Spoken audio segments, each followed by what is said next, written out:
The former EFCC chairman, Abdulasheed Bawa, is back in the spotlight, but not for another sting operation, but for a tell-all book that's already turning heads.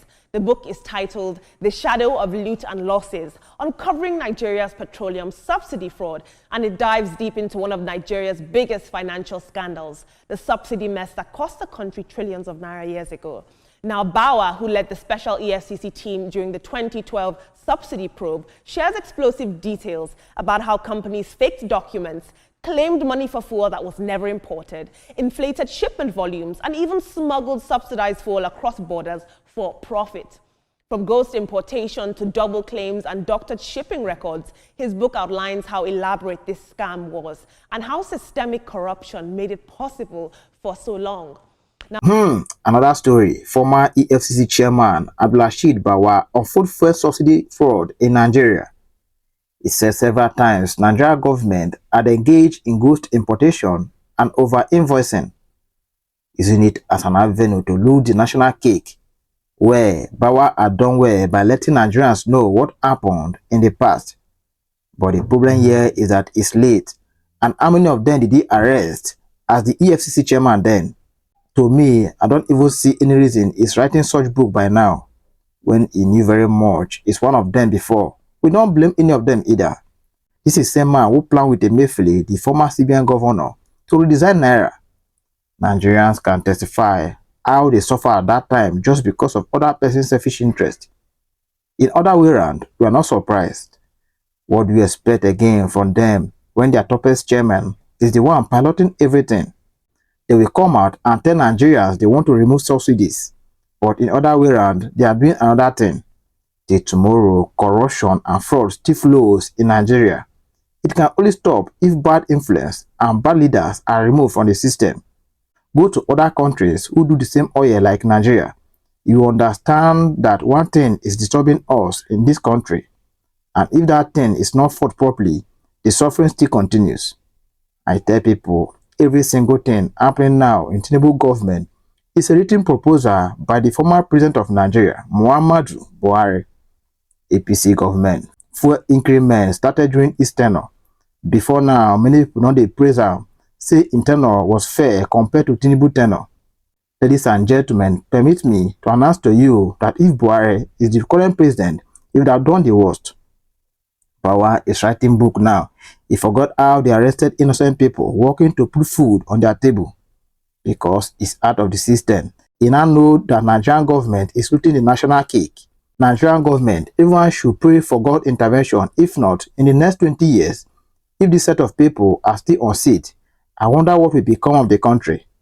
Look at what happened in Delta State, where almost all Delta leaders turned APC overnight. Just because of one person, Okowa, he don't fought Tinubu hand. And for not to enter Kirikiri like Ibori, all in boys had to decamp to APC so that their sins will be forgiven. That is the kind of country we are into. You can commit all kind of committable. After everything, join APC, and your sins will be forgiven.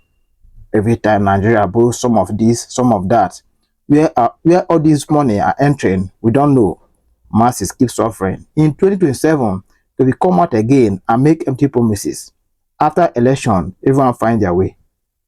The former EFCC chairman, Abdulasheed Bawa, is back in the spotlight, but not for another sting operation, but for a tell-all book that's already turning heads. The book is titled The Shadow of Loot and Losses, Uncovering Nigeria's Petroleum Subsidy Fraud, and it dives deep into one of Nigeria's biggest financial scandals, the subsidy mess that cost the country trillions of naira years ago.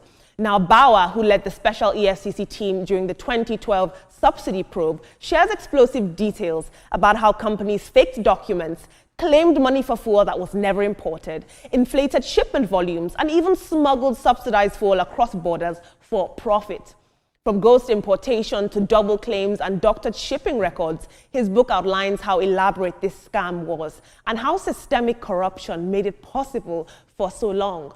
Now, while some may view the publication as a timely insider account of Nigeria's fight against fraud, others may question its potential impact, especially in a country where accountability often ends at exposure. This is very, very interesting. There was a lot of sentiment online saying that he didn't make any major convictions during his time as the EFCC chairman, and so why is he bringing this book out now? But it does preserve institutional memory, and it gives us a sort of insight into what happened. I know that he did testify against Nadabo Oil when he was chairman and its chairman, but no significant convictions were made. Let's take a look at you guys' reactions to the publishing of this book, this tell-all book. It's so juicy.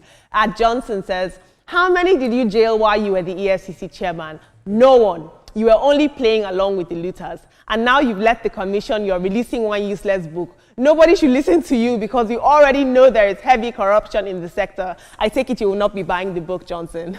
We'll take one more tweet. James says, why wasn't it unraveled during his time as the head? Isn't it ironic why all of the ex-EFCC bosses have been vehemently prosecuted after leaving their position? It's high time the anti-graft agencies are legally backed to operate autonomously without interferences. There is a bill currently right now being that just passed second reading at the Parliament. Oye John says, I hope he included the clearing of allegations of financial reckless spending made against him in his book. Oosh. Thank you very much for watching this particular video to the end. Please feel free to drop your comment at the comment section. See you in my next video. Thank you.